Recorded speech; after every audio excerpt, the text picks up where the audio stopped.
Hello everyone, welcome back to my YouTube channel. तो आज हम लोग पढ़ने वाले हैं रिसर्च हाइपोथेसिस के बारे में। ठीक है, आप लोग हमेशा ही माइनर सब्जेक्ट्स की बात करते हो, तो आज हम रिसर्च पढ़ेंगे जिसका बहुत कम वेटेज रहता है नॉर्थ सेट में। बट उसमें कौन से इंपॉर्टेंट टॉपिक हैं जो हमें पढ़ने चाहिए, ठीक है, जिसको हमें बिल्कुल इग्नोर नहीं करना है। ठीक है, so one of the topic is your research hypothesis, उसके टाइप्स ये आपको आने चाहिए। ठीक है, सो हम स्टार्ट कर रहे हैं रिसर्च हाइपोथेसिस को, उसके डिफरेंट डिफरेंट हम टाइप्स को भी पढ़ेंगे। So let's start the video without wasting the time. सबसे पहले जब आप रिसर्च करते हो, ठीक है, सो रिसर्च अपने आप में एक बहुत बड़ा प्रोसेस है जिसका एक भी स्टेप आप मिस नहीं कर सकते। ठीक है, finding research problem, literature review and formulating the objectives, finding the variables and your formulating the hypothesis, बहुत सारे स्टेप्स इसमें आते हैं। ठीक है, सो सबसे फर्स्ट स्टेप आपका that is your research problem को फाइंड आउट करना। ठीक है, जैसे आप रिसर्च प्रॉब्लम को फाइंड आउट करते हो कि लाइक आप इस चीज पे पर्टिकुलर स्टडी करने वाले हो, तो उसके बाद आपको आपका एक इम्पोर्टेंट स्टेप रहता है that is your formulating the hypothesis, कि आपकी जो रिसर्च प्रॉब्लम है उसका आउटकम क्या रहेगा, आप उसका आउटकम क्या मानकर चल रहे हो। ठीक है, सो अगर हम देखें रिसर्च हाइपोथेसिस क्या है,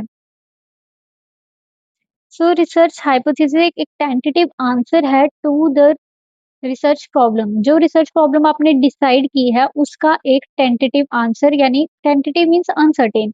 सो एक ऐसा आंसर, एक ऐसा एडुकेटेड गेस कि आप मान के चल रहे हो कि ये आपकी रिसर्च प्रॉब्लम का मोस्ट प्रोबेबली जो है वो आंसर हो सकता है। ठीक है, फॉर एग्जाम्पल इसका बहुत एक कॉमन जो एग्जांपल हम लोग लेते हैं that smoking causes lung cancer. अब आप ये स्टडी करना चाहते हो कि either smoking causes lung cancer और नॉट। ठीक है, सो आपकी जो दो हाइपोथेसिस रहेंगी that there is a relationship between smoking and the lung cancer. ठीक है, या there is no relationship between the smoking and the lung cancer. So आप फाइंड आउट कर रहे हो कि क्या स्मोकिंग और लंग कैंसर में कोई रिलेशन है। ठीक है, तो इसके जो आउटकम है वो दो ही रहेंगे, या तो उसमें रिलेशन है या तो नहीं है। ठीक है, so these are your two hypothesis to your research problem. ठीक है, सो आपकी रिसर्च प्रॉब्लम का क्या आउटकम रहेगा, that will be your research hypothesis. ठीक है, जो आप बनाओगे कि हाँ that will be the research outcome of your research problem.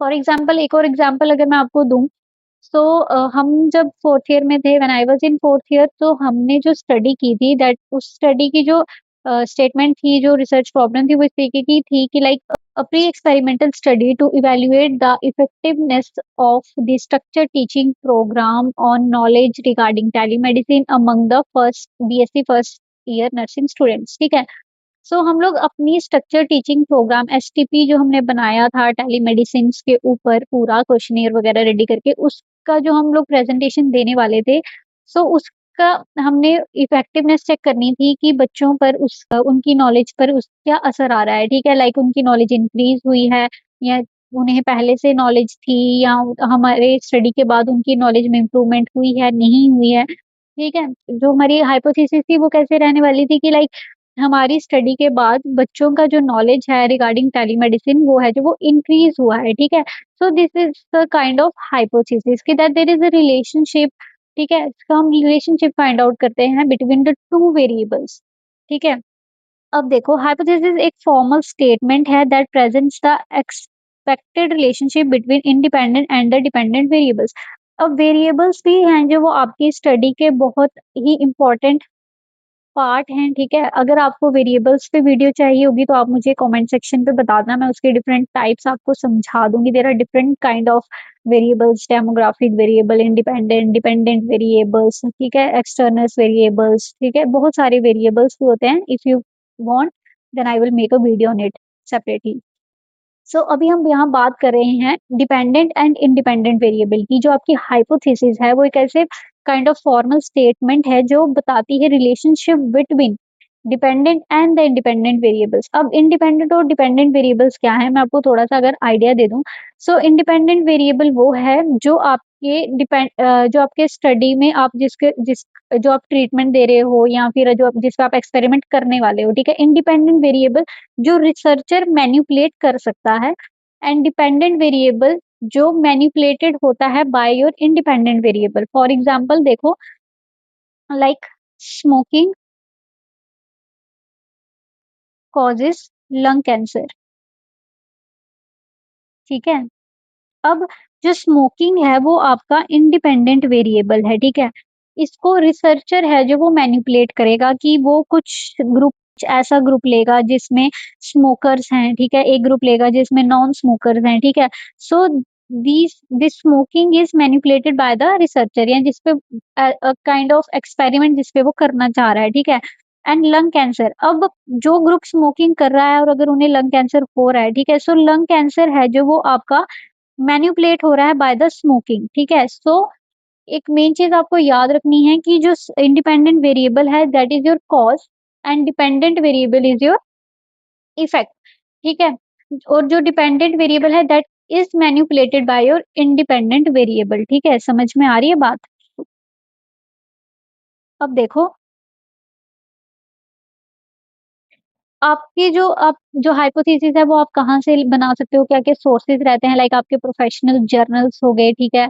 और आपकी creative thinking, real life experiences से, डिफरेंट लिटरेचर रिव्यू से आप फाइंड आउट कर सकते हो। लाइक जो आपकी रिसर्च प्रॉब्लम है उसके सोर्सेज़ भी कहाँ से रहते हैं, लाइक आपकी रियल लाइफ एक्सपीरियंस से आप कहीं से फाइंड आउट कर सकते हो, ठीक है? आप प्रीवियस जर्नल्स पढ़ सकते हो, लिटरेचर रिव्यू से, जो डिफरेंट हमारे पास साइट्स होती हैं लाइक पबमेड, बहुत सारी रिसर्च साइट्स अवेलेबल हैं, ठीक है? सो आप वहाँ से अपना रिसर्च प्रॉब्लम फाइंड आउट कर सकते हो, रिसर्च हाइपोथेसिस। और अगर आप क्लिनिकल में हो या टीचिंग फील्ड में हो, कहीं भी हो, तो आप रियल एक्सपीरियंसेस से आप जो है रिसर्च प्रॉब्लम फाइंड आउट कर सकते हो, या रिसर्च उससे ही आप हाइपोथेसिस भी बना सकते हो। अब कैरेक्टरिस्टिक, सो जो रिसर्च हाइपोथेसिस है उसकी कैरेक्टरिस्टिक कैसे है? First of all it should be simple. आपकी जो रिसर्च स्टेटमेंट है वो सिंपल होनी चाहिए, ईजी टू अंडरस्टैंड होनी चाहिए, उसमें कोई कंफ्यूजिंग मैसेज, कुछ ऐसा कंफ्यूजन वाली चीजें नहीं होनी चाहिए। It should be simple and specific and understandable. और साथ में एम्पिरिकल टेस्टिंग का क्या मतलब है कि जो आप स्टडी करने वाले हो, जो आपने हाइपोथेसिस बनाई है, दैट शुड बी टेस्टेबल।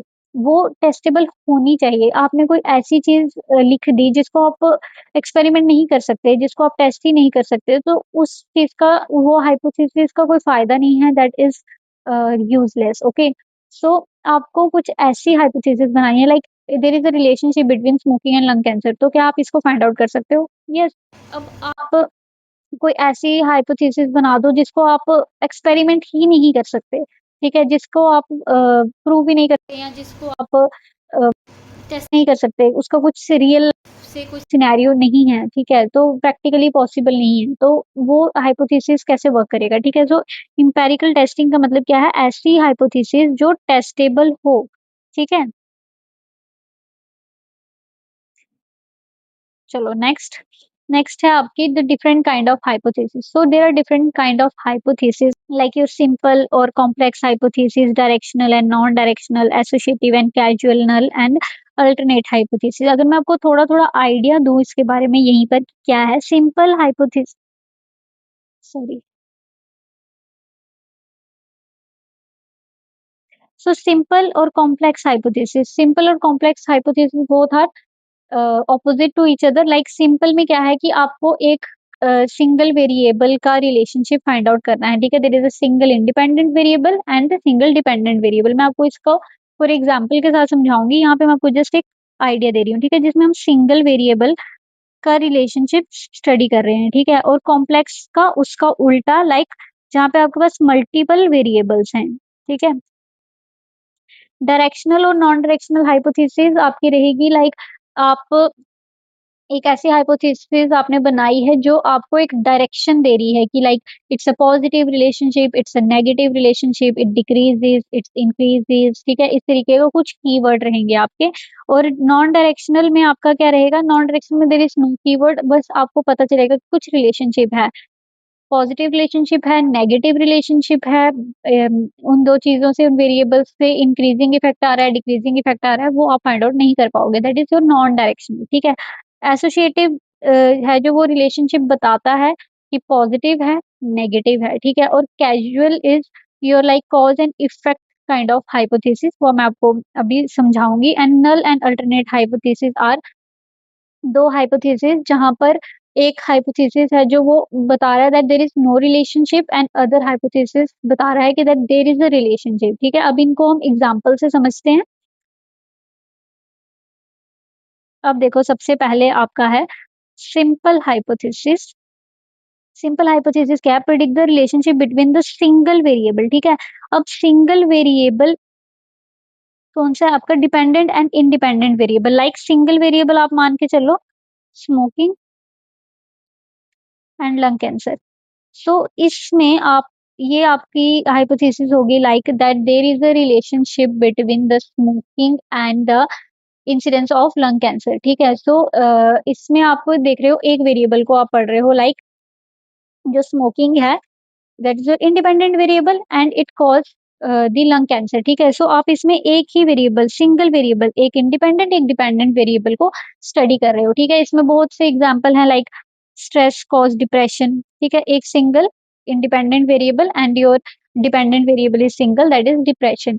और उसके अलावा like daily exercise will increases the body weight. ठीक है, सो आप डेली एक्सरसाइज करते हो तो आपका बॉडी वेट कम होता है या फिर फैट कम होता है। ठीक है, तो देर इज सिंगल वेरिएबल कि आप एक्सरसाइज एंड बॉडी वेट के ऊपर स्टडी कर रहे हो, तो एक सिंगल वेरिएबल को डिफाइन कर रहे हो। ठीक है, अब नेक्स्ट हम पढ़ रहे हैं कॉम्प्लेक्स हाइपोथेसिस। ठीक है, कॉम्प्लेक्स हाइपोथेसिस क्या है? जहाँ पे आप टू और more variable, dependent and independent variable के रिलेशनशिप को प्रिडिक्ट कर रहे हो। ठीक है, फॉर एग्जांपल इसका आप देखो कि diet and exercise decreases the weight and cardiovascular related health problems. ठीक है, अब देखो, अब इसमें डाइट एंड एक्सरसाइज और body weight and cardiovascular related health problems. ठीक है, ये आपके वेरिएबल्स हैं, जिसमें diet and exercise are your independent variable, कि अगर आप अच्छी डाइट लेते हो, एक्सरसाइज करते हो, तो उससे क्या होगा? आपका बॉडी वेट कम होगा, as well as your cardiovascular related health problems हैं जो वो कम होंगी। ठीक है, तो इसमें आप देख रहे हो दो वेरिएबल, दो डिपेंडेंट वेरिएबल हैं, दो इंडिपेंडेंट वेरिएबल हैं। दो इंडिपेंडेंट वेरिएबल कौन से हैं आपके? Diet and exercise. वेरएज जो आपकी डिपेंडेंट वेरिएबल्स हैं that is your weight and the cardiovascular problems. ठीक है, तो आप इसमें क्या कर रहे हो? मल्टीपल वेरिएबल्स को स्टडी कर रहे हो, दो और टू और मोर इंडिपेंडेंट और डिपेंडेंट वेरिएबल्स के बीच का रिलेशनशिप फाइंड आउट करने की कोशिश कर रहे हो। ठीक है, next is your associative and casual hypothesis. So associative क्या है? दैट ये एक एसोसिएशन बताता है बिटवीन द टू वेरिएबल्स। ठीक है, ये आपको पॉजिटिव और नेगेटिव रिलेशनशिप शो करेगा। कैसे? एग्जांपल कि अगर that lesser the blood glucose level laces the risk of infection in the diabetic patient. अब हम लोग जानते हैं कि जो डायबिटिक पेशेंट्स हैं उनमें जो वुंड हीलिंग है वो बहुत डिले होती है, उनमें रिस्क ऑफ इन्फेक्शन ज्यादा रहता है। ठीक है, सो अगर उनका ब्लड लेवल, जो ब्लड ग्लूकोज लेवल है, अगर वो कंट्रोल में रहेगा, कम रहेगा, तो there is a less chance of infection among the diabetic patient. ठीक है, so less blood glucose level, so there is a less risk of infection among diabetic patients। ठीक है, सो ये क्या है? एक पॉजिटिव रिलेशनशिप है कि अगर हम ब्लड ग्लूकोज लेवल को कंट्रोल में रखेंगे, कम रखेंगे, so there is a decrease risk of infection, less risk of infection. ठीक है, सो ये हमें रिलेशनशिप बता रहा है कि अगर ब्लड ग्लूकोज लेवल कम होगा तो रिस्क ऑफ इन्फेक्शन भी कम होगा। ठीक है, नाउ अगर हम नेगेटिव रिलेशनशिप को देखें, ठीक है, सो अगर नेगेटिव रिलेशनशिप की एग्जांपल क्या है आपके सामने? Like lesser the cost of care, higher the satisfaction among patients। अब इसको समझो, ये कैसे है कि अब हम लोग जानते हैं आज के टाइम पे गुड क्वालिटी हेल्थ केयर के लिए आपके पास है जो वो अच्छे खासे पैसे होने चाहिए, ठीक है। सो अगर आपकी कॉस्ट ऑफ केयर कोई हॉस्पिटल में फैमिली मेंबर या कोई एडमिट होता है, ठीक है, so there is a lot of financial burden भी है जो पेशेंट्स पे आ जाता है, फैमिली पे आ जाता है, ठीक है। बट अगर हम कम कॉस्ट में हाई क्वालिटी केयर प्रोवाइड कराएँगे, तो क्या होगा कि जो पेशेंट की एक सैटिस्फैक्शन है, फैमिली की जो सैटिस्फैक्शन है, वो ज़्यादा होगी, ठीक है? सो यहाँ पे अगर कॉस्ट कम हो रही है, तो सैटिस्फैक्शन बढ़ रही है, ठीक है? एक काइंड ऑफ रिलेशनशिप है ये। तो ये क्या है? नेगेटिव रिलेशनशिप इसको बोलेंगे कि अगर एक चीज़ कम है, दूसरी बढ़ रही है, that is a negative relationship. अगर दोनों कम हो रहे हैं, दोनों बढ़ रहे हैं, तो वो आपका पॉजिटिव रिलेशनशिप में जाएगा, ठीक है?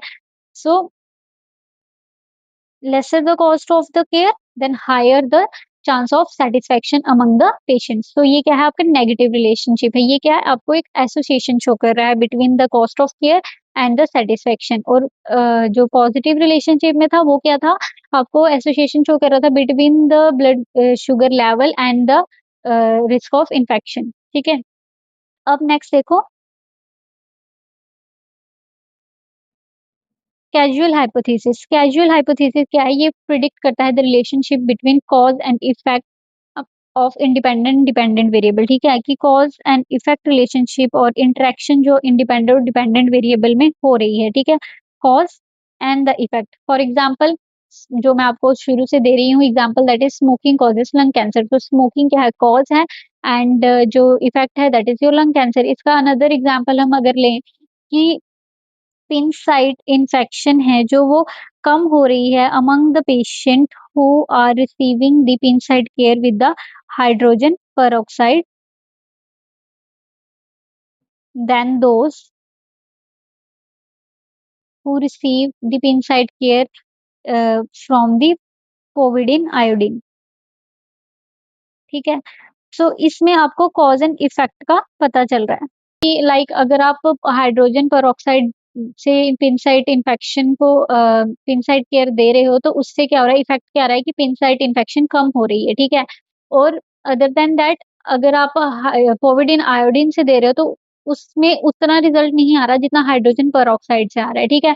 सो आपका कॉज क्या है कि आप हाइड्रोजन पेरोक्साइड यूज कर रहे हो। इफेक्ट क्या है कि पिनसाइट इन्फेक्शन है जो वो कम हो रही है, ठीक है। So this is a kind of your casual hypothesis जहाँ पे आप कॉज और इफेक्ट को स्टडी कर रहे हो, like alcohol causes liver cirrhosis, ठीक है। सो आपका कॉज क्या है? Alcohol, and the effect is liver cirrhosis, ठीक है। So these are the different kind of examples of casual hypothesis. For example stress cause depression, so stress is your cause and the effect is your depression, ठीक है। अब देखो directional hypothesis क्या है? It specify not only existence but also the expected direction of relationship between the variables. ये आपको just ये नहीं बताएगा कि that there is a relationship like smoking causes lung cancer. तो ये हाइपोथेसिस आपको क्या शो कर रही है कि स्मोकिंग लंग कैंसर कॉज करता है, बट कितना करता है, कम, ज्यादा, higher, lower, increase, decrease, positive, negative, कुछ नहीं बता रही, ठीक है। बट ये जो डायरेक्शनल हाइपोथेसिस है ये आपको एक डायरेक्शन देगी कि दैट क्या उससे पॉजिटिव रिलेशन बन रहा है, नेगेटिव रिलेशन बन रहा है, इंक्रीज इंसिडेंस है, डिक्रीज इंसिडेंस है, लोअर रिस्क है, हायर रिस्क है, ठीक है। अब इसमें आपके कीवर्ड्स रहेंगे ये, लाइक पॉजिटिव, नेगेटिव, लेस, मोर, इंक्रीज, डिक्रीज, ग्रेटर, हायर। अगर आपको हाइपोथेसिस में इस तरीके के कीवर्ड्स दिखते हैं तो आप इजिली आइडेंटिफाई कर सकते हो that this is a positive hypothesis, ठीक है। पॉजिटिव नहीं, सॉरी, डायरेक्शनल हाइपोथेसिस। अब देखो फॉर एग्जाम्पल दैट कि there is a positive relationship among the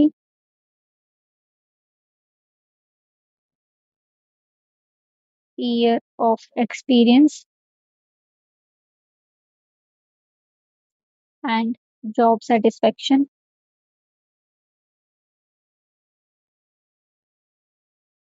among nurses, ठीक है। सो ये एक पॉजिटिव रिलेशनशिप बता रहा है कि जितना ज्यादा जो नर्सेज हैं उनको एक्सपीरियंस होता जाता है ईयर बाय ईयर, उतनी ज्यादा उन्हें जॉब सेटिस्फेक्शन होती है, ठीक है। सो एक पॉजिटिव रिलेशनशिप बता रहा है कि एक पॉजिटिव रिलेशनशिप है among the year of experiences and the job satisfaction के बीच में, ठीक है। जितने ज्यादा जो ईयर्स ऑफ एक्सपीरियंस होता जाएगा उतनी ज्यादा जॉब सेटिस्फेक्शन आती जाएगी, ठीक है। बट वहीं अगर मैं इस पॉजिटिव को यहाँ से हटा दूं, ठीक है, सो ये क्या रहेगा आपका, there is a relationship among the year of experiences and the job satisfaction among the nurses, ठीक है। सो अब आपको क्या है कि हाँ, year by year job satisfaction का एक्सपीरियंस के साथ और जॉब सेटिस्फेक्शन का कोई रिलेशन है, बट कैसा रिलेशन है वो इसमें नहीं बताया, ठीक है। अब जैसे हमने प्रीवियस देखी थी एक example, lesser the cost of care the higher the satisfaction among the patients, ठीक है। सो अगर उसमें भी क्या आपको एक डायरेक्शन पता चल रही है कि अगर कम आपका कॉस्ट ऑफ केयर है तो वो क्या करता है, एक सेटिस्फेक्शन लाता है अमंग द पेशेंट्स, ठीक है। So this is a kind of your directional hypothesis. अब नॉन डायरेक्शनल सिंपल उसका ऑपोजिट है कि अगर ऐसा कोई आपको स्पेसिफाई नहीं किया जा रहा है कि पॉजिटिव रिलेशन है, नेगेटिव है, इंक्रीज हो रहा है, कुछ डिक्रीज हो रहा है, लेसर चांस है, मोर चांस है, ग्रेटर है, रिस्क है, हायर रिस्क है, so there is a non directional hypothesis, ठीक है।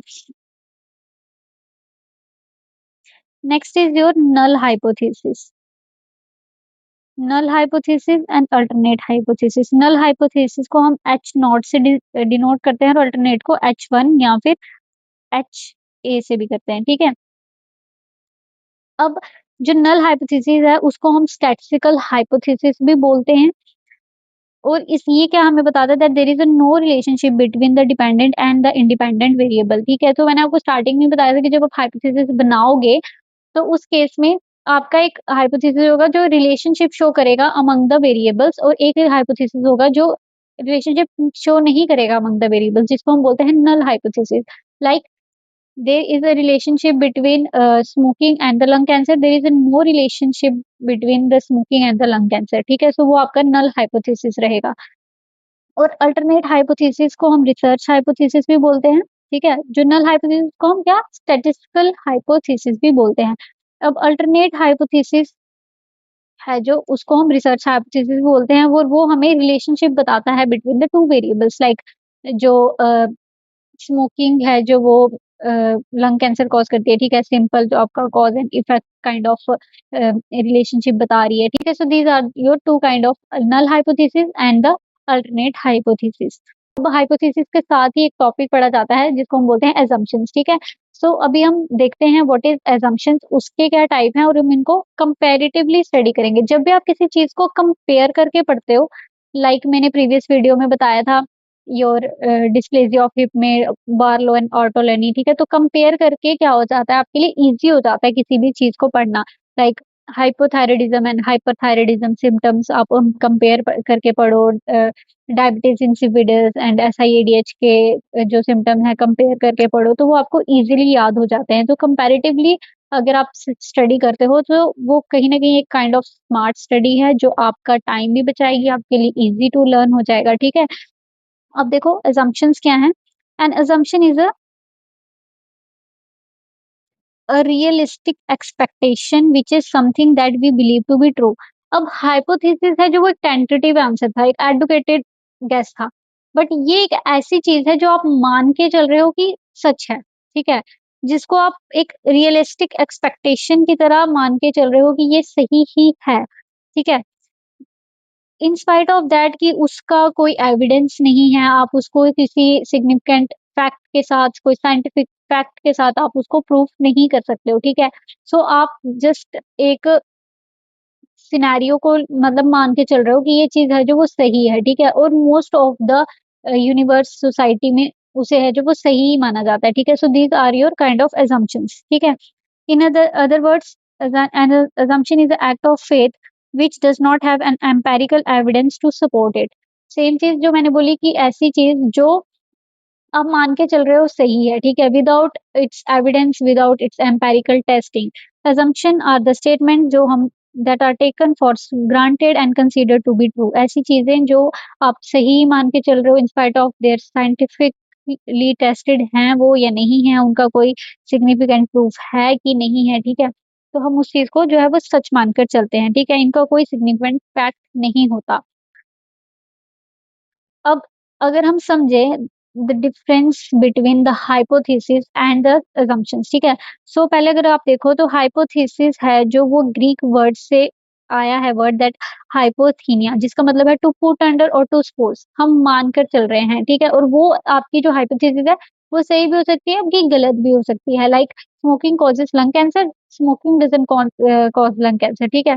सो आपकी हाइपोथेसिस जो आप मानकर चल रहे हो, आपकी स्टडी के रिलेटेड जो आपका आउटकम है उसको आप मानकर चल रहे हो कि आपका स्टडी का आउटकम ऐसा आएगा, ठीक है। इसमें हम लेवल ऑफ सिग्निफिकेंस जैसे रखते हैं कि 95%, कि 95% मेरी स्टडी सही होगी, 5% मेरी स्टडी गलत भी हो सकती है, ठीक है। So that is your kind of hypothesis, जहाँ पे आप मान के चल रहे हो कि आपकी स्टडी का ये आंसर आएगा या नहीं आएगा, ठीक है।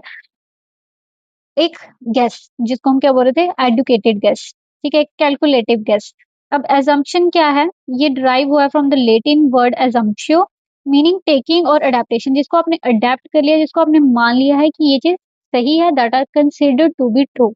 डेफिनेशन देखो तो वही, that it is a tentative prediction, एक ऐसा explanation between the two variables के बीच का जो आपको रिलेशनशिप बता रहा है, whereas assumptions are the principles that are accepted as being true based on logical reason but without proof or verification। इनका कोई प्रूफ नहीं है, इनको कोई साइंटिफिक फैक्ट नहीं है, आप इनको साइंटिफिकली टेस्ट नहीं कर सकते, but these are considered to be true.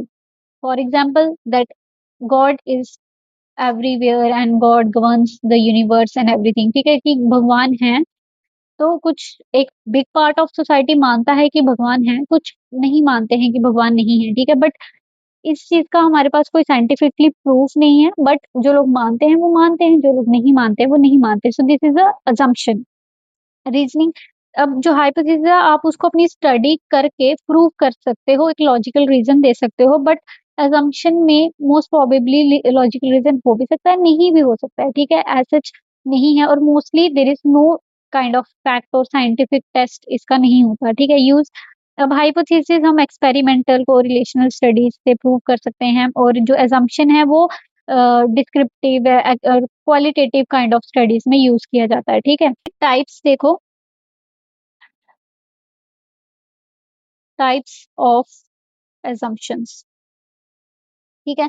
So universal assumption क्या है, first is your universal assumption। Universal assumption की जो सच, मतलब यूनिवर्स इसको सच मानता है कि like God, that there is a God, God governs the universe, भगवान है या कुछ सुपर नेचुरल पावर्स हैं जो हमारे यूनिवर्स को चला रही हैं, ठीक है, हमें चला रही हैं, हमें भगवान ने बनाया है।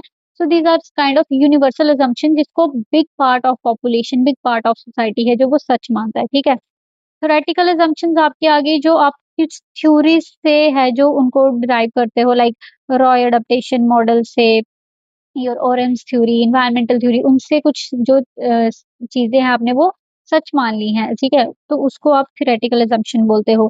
Now prescriptive assumption is a kind of personal preferences और पर्सनल वैल्यूज के ऊपर, ठीक है। कोई बिग पार्ट ऑफ सोसाइटी है जो मैरिज के बारे में कुछ अपना अलग वैल्यूज और अपनी अलग रिसेप्शन रखता है, whereas your other part of society like western and Indian, सबका डिफरेंट डिफरेंट एक पर्सनल वैल्यू है और वो उसे उस तरीके से मानते हैं, ठीक है। So that is your personal values के ऊपर, बिलीफ्स के ऊपर जो चीज है, that is your prescriptive assumption। Research study की, प्रीवियस रिसर्च स्टडीज से कुछ चीजें हैं जो आपने मान ली हैं, that is true. Like for example, like कि जो अर्बन एरियाज हैं उनमें incidence of coronary artery disease ज्यादा है as compared to rural areas या as compared to villages. So आपने इस चीज को सच मान लिया है विद द प्रीवियस आपके रिसर्च स्टडी से या रियल लाइफ एक्सपीरियंसेस से, ठीक है, या आपके पर्सनल सिचुएशन से। So that is your research study assumption. Now warranted and unwarranted. So warranted kind of आप उसको support हो सकता है by the evidence, whereas जो unwarranted है it can't be supported by evidence. Like warranted की example है कि जो prayers हैं, morning prayers will boost your morale, ठीक है। So इसको आप कहीं ना कहीं prove कर सकते हो कि like जब आप meditation करते हो, आप prayer करते हो सुबह morning में, तो आपका जो पूरा दिन है एक productive, एक positivity के साथ जाता है, ठीक है। or unwarranted is that can't be supported by any scientific evidence or any significant evidence, like that this universe is और is governed by supernatural powers और गॉड, ठीक है। So these are your unwarranted assumptions. So this is the whole your research hypothesis, जिसमें हमने पढ़ा कि research hypothesis और assumptions क्या हैं। रिसर्च हाइपोथेसिस आपकी कुछ ऐसी एडुकेटेड गेस टेंटेटिव आंसर है टू योर रिसर्च प्रॉब्लम, ठीक है, जो आप मान के चल रहे हो would be the your research outcome, ठीक है। और जो आपकी assumptions हैं which are considered as true without any significant answer, without any significant fact और evidence, ठीक है, आप उसको प्रूव नहीं कर सकते हो। और जो हाइपोथेसिस जो आपकी हाइपोथेसिस है वो मोस्टली हम क्वांटिटेटिव और एक्सपेरिमेंट कोरिलेशनल में यूज करते हैं, whereas your assumptions हैं वो हम यूज करते हैं in case of like qualitative studies, descriptive studies, ठीक है। और जो आपके डिफरेंट रिसर्च हाइपोथेसिस के टाइप्स हैं लाइक डायरेक्शनल, नॉन डायरेक्शनल, जो आपको एक डायरेक्शन बता रहे हैं, ठीक है, नल एंड अल्टरनेट हाइपोथेसिस हो गए आपके। फिर आपके सिंपल और कॉम्प्लेक्स हाइपोथेसिस हो गया, जो आपका एक सिंगल वेरिएबल का रिलेशनशिप बता रहा है तो वो आपका सिंपल है। और जो कॉम्प्लेक्स मल्टीपल वेरिएबल्स के रिलेशनशिप को बता रहा है that is your complex hypothesis, ठीक है। So these are all the types of hypothesis and the types of assumptions जो आज हमने पढ़े। आई होप आपको समझ आया होगा। So thank you very much. Next आपको रिसर्च के कौन से टॉपिक पे या नेक्स्ट आपको किस भी टॉपिक पे जो वीडियो चाहिए वो आप मुझे कमेंट सेक्शन में बताना। ये वीडियो आपको समझ आई या नहीं आई वो भी बताना। So thank you so much for watching.